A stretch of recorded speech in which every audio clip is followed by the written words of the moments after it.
when you're building a business, you have to think about the end result that you're looking to accomplish, and then reverse engineering to thinking about all of the things that you need to do in order to make sure that you're achieving that result. If somebody is coming through to patronize your business, you want them to know that they're appreciated. I want them to say, I love this place. You have to deliver exceptional service. How do you deliver exceptional service? By being polite, prompt, smiling, fast, noticing things about them that let them know your attention is on them and you are there to focus to serving on them. And we are back with another episode of The Julius Files. I am your host, Jason Julius, and I have another, special episode today. This episode is, let's just say that I'm stacking on this episode. I'm trying to accomplish a dual purpose. One is to put let's just say a little bit of a working lesson out there for other small businesses. And at the same time, I'm actually recording this because it's also a message to my team, to all of my employees, because there are certain principles in business that I just don't think that you can say enough, that you need to continually repeat them. But new groups rotate in and out. So you say things and you got to make sure that you're always repeating them. So yet another episode where I am guestless, and this was just an opportunity for me to turn what I thought was good information both into a podcast and a message to my employees. So as I've been talking for a while, I read 2 to 3 books a week. And then after I get done with my morning coffee and my reading, then I work out. And in those workout days where, if I start to feel like I'm injuring myself, or I have injured myself, well, then that doesn't stop the actual workout from occurring. That just means I strap on my walking shoes and I head out for some speed walking so that I'm still staying in my routine. And whether I'm lifting or not, I'm still actually getting some type of cardio workout and, again, keeping in the routine. So if I'm walking like that, I'm also listening to an audiobook, and I started listening to an old one that I've read a couple times in my younger years, and I just felt like it was a good, appropriate time to come back and read it again. This is the E-Myth Revisited, and it is one of the great all-time books that if you're getting into entrepreneurship, this is a must-read. This is a foundational book for anybody that's truly getting into entrepreneurship, so that you can understand what you're getting into, and then understand a little deeper about how to dig yourself out of it. So any which way, as I was getting through this, it reminded me of something where, when it all comes down to it, when you're building a business, you have to think about the end result that you're looking to accomplish, and then reverse engineering to thinking about all of the things that you need to do in order to make sure that you're achieving that result. So for the overall premise of what I'm talking about, because again, I want to be transparent, and I'm literally going to have all of my 80 employees literally watch this. The end result is that I want people that interact with my business, with Coffee Junkies and Pizza Junkies, that I want them to drive away or walk away saying, man, I love that place. So when you're thinking about that, that is the end goal. I want my customers to walk away every time saying, man, I love that place. How do you actually get those results? So as I was trying to break it down for a couple of them, you have to work backwards. If that's the end result, then I have 2 very important things that I feel like need to occur in order to actually get that end result. The first is that you have exceptional service. Your customer has to know that they are appreciated for coming in and actually patronizing your business.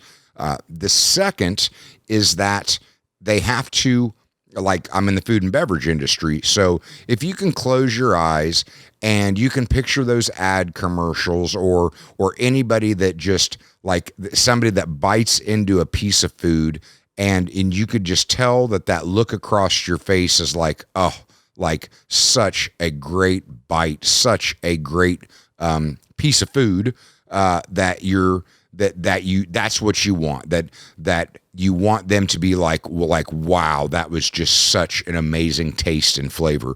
And that's on the pizza side, because on the coffee side of it, it's like you want them to take that drink and be like, man, I really needed that. So again, reverse engineering, you want them to say, man, I love that place. Well, in my eyes, how do I get them to say, man, I love that place? I have to be able to deliver them exceptional service so that they feel appreciated and it was a great experience. And when they bite into their pizza or they take a drink, it's got to be a wow flavor. It's got to be this is exactly what I wanted, and it lived up to it lived up to its expectations. And I say expectations because when somebody comes into your business for the first time and you serve them, you are developing an expectation. You're developing an expectation on service, and you're developing an expectation on product. And if you do a good enough job, they're going to come back for a second time. And then that is where the proof is going to be in the pudding. Like, or do you deliver it consistently? Because now they've established an expectation. Do you deliver that expectation a second time? If you deliver that expectation a second time, you will likely see them a third time. Again, though, it is a path of getting people to say, man, I love that place. So again, continually reverse engineering. If delivering them a great experience and delivering them a mouth-watering product is what gets them to say, man, I love that place, well, then now you have two different pieces. So if you want to deliver them a great experience, what do you have to do to deliver them a great experience? Well, if somebody is coming through to patronize your business, you want them to know that they're appreciated, which means, okay, I need them to be warmly greeted. I need them to experience smiling people. They're waiting on them. And I tell all of my people, like, you have got to smile, whether it is in the window or on the phone, because believe it or not, like, if you're smiling, your tonality changes and it projects through your actual voice. And you literally have to physically, like, tell them you appreciate them. Thank them for actually coming in. But the bigger point is, it has to be a positive experience. They've got to be greeted quickly. They have got to be greeted by smiling faces. The service has to be fast and prompt. And when, generally speaking, we're in a tipping business, when they tip, it has to be a legitimate thank you. I appreciate that. A customer has to know that they're legitimately appreciated, and it's on every individual that encounters a customer to make them feel appreciated. Okay, now here's where, like, I go above and beyond when I try and explain it to my people. So if a woman pulls through and she has done something different with her hair, she didn't do that to not be noticed. So the onus is on us to legitimately notice that she has done something nice with her hair and compliment her. If a woman has done up her nails, if she has makeup on, if she has a lot of earrings in her ears, or in this day and age, in her nose or in her eyebrow, she didn't do those things to not be noticed. So notice those things. Let them know that you are paying attention to the details, that you're literally giving them your attention, and that you are happy they are there to patronize the business itself. I mean, even right down to, people that get tattoos. Like, if those tattoos are exposed, they're exposed for a reason. Generally, those people are proud of their tattoos. Notice the little things is what I'm actually getting at. So addressing people quickly, addressing people pleasantly with a smile on your face, be moving like nothing. There's nothing worse than a customer that they'll come through, the line's moving a little bit slow, and then they will actually look in there and see that there's no urgency in your step. Then their time is not being respected. They don't feel appreciated because they don't see any sense of urgency in there. And then I take this right back to the employee side of it, where I'm like, if you take care of your customer, these are customers that will pay for premium drinks. And if they will pay for premium drinks, then they have no problem actually tipping you.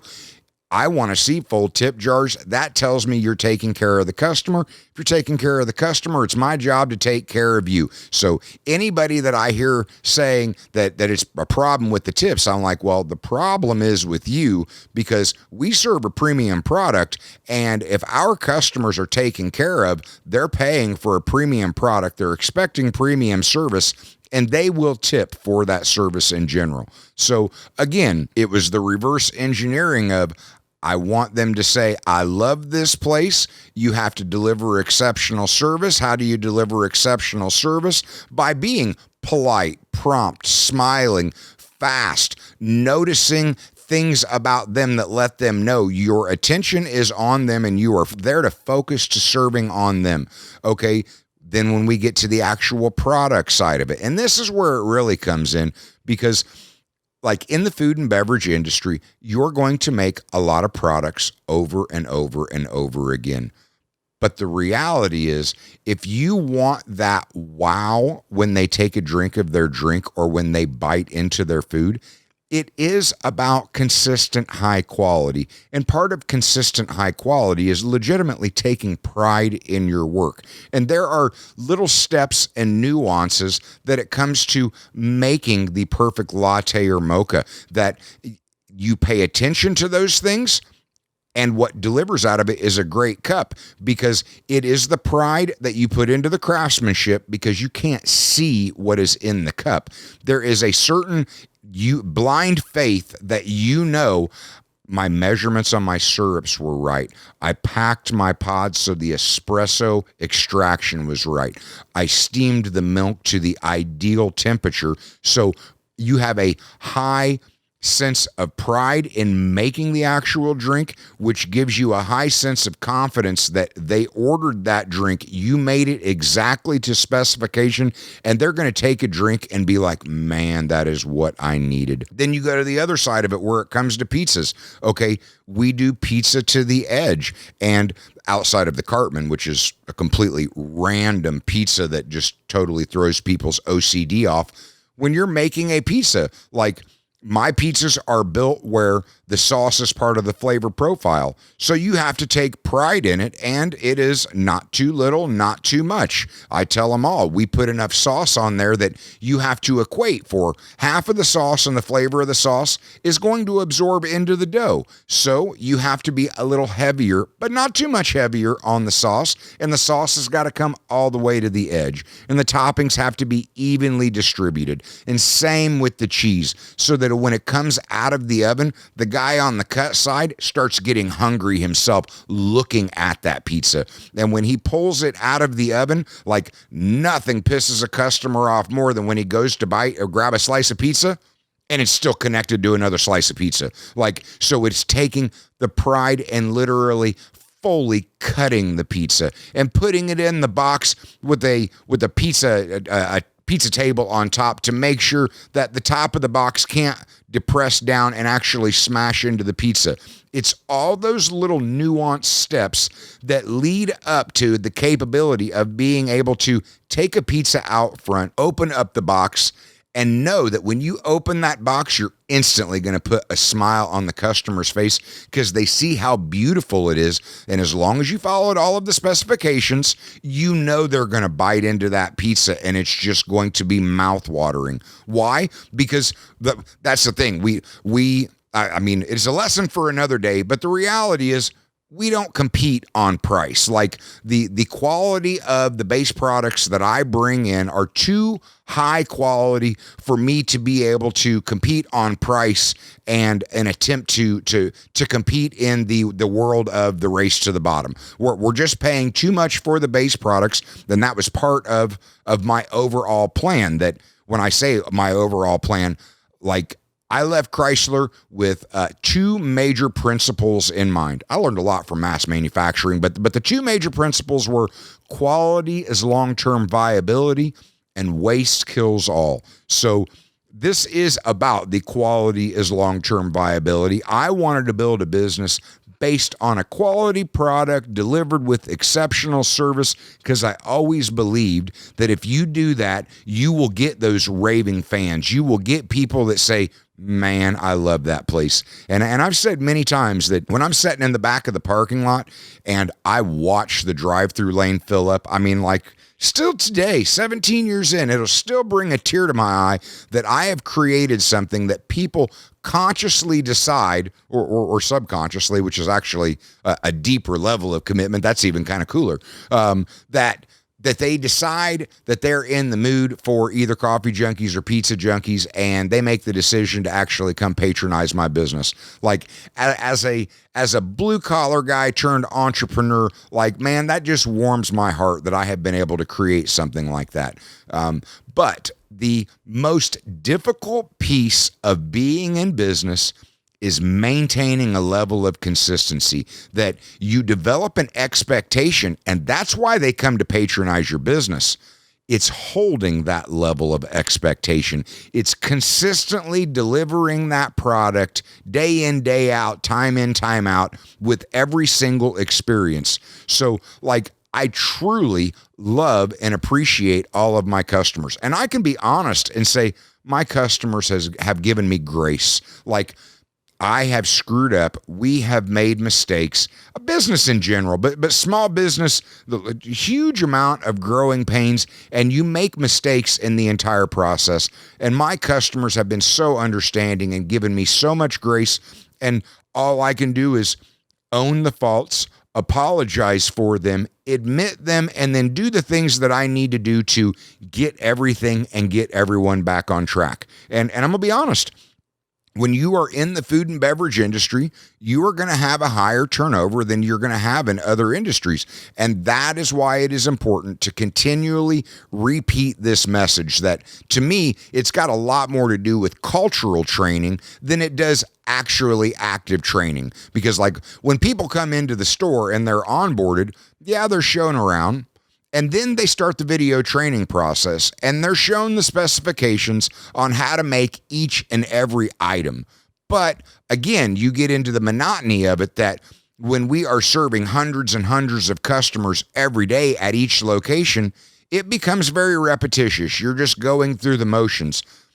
But part of going through the motions well is taking pride in every last step, in not sliding any of the measurements, of actually putting together the perfect cocktail. Like I said, whether it be a lemon shake up, a smoothie, a latte, or a mocha. I mean, even right down to the sweet and unsweet iced tea. We brew in micro batches. If they mess any of that up, even by an ounce or two, or by too much or too little sugar, it changes the flavor, and you develop a loyal customer base off of consistency. But that is not enough to make them come back time and time again. It cannot be just a consistent product. It has to be a consistent product delivered with exceptional service. And then I look at it and I'm like, the better you do this, the happier you are. Like, the more you enjoy the experience in the actual working environment, the happier you are as an individual, the more that radiates out to the customer. And it is a good cycle that actually makes it all worthwhile. And I mean, I'm like, you make good money to make coffee. You make good money to put smiles on people's face. You make good money to be that morning wake up. And I mean, let's be real. Some people, their morning starts at 6 a.m., others it starts at 6 p.m. You never know when somebody's starting their day, but they're coming to us because they really need that drink. And I want to be responsible for not only giving them a product of exactly what they were looking for, I want to do it in a way that makes them feel appreciated. And that comes back to all of my frontline team members. We are all responsible for literally putting all of the pieces together that equal high quality products, exceptional service, and man, I love that place. And that is my ultimate goal. I left Chrysler and got into business because I'm a guy and I wanted to build something. I wanted to see how big I could build something, but I wanted to do it right. I do not believe in the race to the bottom. I am not looking to deal in low quality products, and I'm not looking to deal in minimum wage work. I truly want to appreciate and pay my people as well as I can pay them, with the expectation that they are truly going to appreciate the customers that come in the door. So it is a good cycle for everybody. Honest day's work for an honest day's pay, and customers driving away happy that they made the choice to actually come patronize my business. And when it all comes down to it, every individual and every step they make lead up to the, are we delivering that experience that's going to get them to drive away and say, man, I love this place. And I sincerely hope that every small business, because I want to see all small business win. Small business is 50% of this nation, and collectively, we should be able to find ways to do it better, to move faster, to legitimately compete with big business. But it is about consistently doing it day in and day out, and never letting your people forget like what their purpose is. I think at the end of the day, we are all here to embrace connectivity with other people on some level, and generally to do something that is bigger than yourself, and letting our customers know how much we appreciate them. It's what makes them come back. Getting to know them. I've long said the two most powerful things that you can say to your customer: do you want your usual? And hi, Frank, do you want your usual? Those are pieces of learning your customers and making them feel appreciated on another level. And then taking the pride in the construction of the products to know with confidence that as soon as they taste that product, it's going to be a wow. Like, it's game over. We consistently, again, delivered that product that all they're thinking about is looking forward to the next time they're going to come in, because they come in looking for the product and the experience that they receive. And if you hit those marks, you get that end goal of, man, I love that place. So again, coming back to it does not matter what step or what piece of your business you're looking at. You got to look at the end result of what you're looking to accomplish, and then taking that end result and saying, okay, now what do I have to do? What are the steps that have to come in order to achieve that end result? Well, once you know and have defined what that step is, well, then you have to look at, well, what are the steps that I have to take to achieve that result so that that result achieves the end result. And it is a reverse engineering and working backwards. And if you can consistently do that, that is working on the systems of your business, where at the end of the day, it's hard but simple. Like, it's not rocket science to say, this is the end result. What do I have to do to achieve that? Working backwards. Okay, it doesn't matter whether it's 2 or 3 or 5 things that you have to do to achieve that end result. You now have 2 or 5 things that you have to think about them. What do you have to do to achieve that result? Likelihood is it's 2 or 3 things that you have to do to achieve each one of those results. And that's how you work through and actually complete the systemization of showing your people how to consistently produce the same result, which all funnels down to the end result of a highly loyal customer that is very happy to patronize your business and come back again and again, and more importantly, to tell other people about the actual great experience itself. And anybody that knows me knows my story. They know where my business came from. My business has everything to do with the loss of my son. It is everything red in the business is all because of my son. Connor is my why. I love it that much. I take it that personal, and I need everybody on my team to, like, I don't expect to hold my people to the same level of accountability that I hold myself, but I do have high standards. And I think every business should be raising their standards about what they need out of their people, because generally everybody in business has some sort of why. And you need your people to raise the bar and raise the standards of service and product delivery so that your why is being achieved. I just happen to have a very powerful, very personal why, and that's why I take it so personally, and that's why I need the people that come in to take care of my customers to understand, like, my business deserves your best. My brand deserves your best. My customers deserve your best. And I look to bring people in that are ready to rise to that challenge, because I know if you take care of my customers, they're going to take care of you. And I think anybody in business that looks at it from that perspective has the potential to be wildly successful. So, okay. I'm going to get off my soapbox, but again, thank you very much for listening. If it resonated, please share it. If you know anybody that's in business and you think that maybe they need to hear it, again, please share it. And I promise you that this was a stacking where, like, I'm not splitting my focus. I don't think that you can necessarily focus on multiple things well. But I am stacking this. This is I'm making a podcast because I want to help other small businesses, also knowing I'm pretty transparent. I'm literally going to incorporate this video into the pieces of the training of my employees internally. So if you learn something, please, by all means, share it, rate the show. All right. Until next time, you guys have a good night.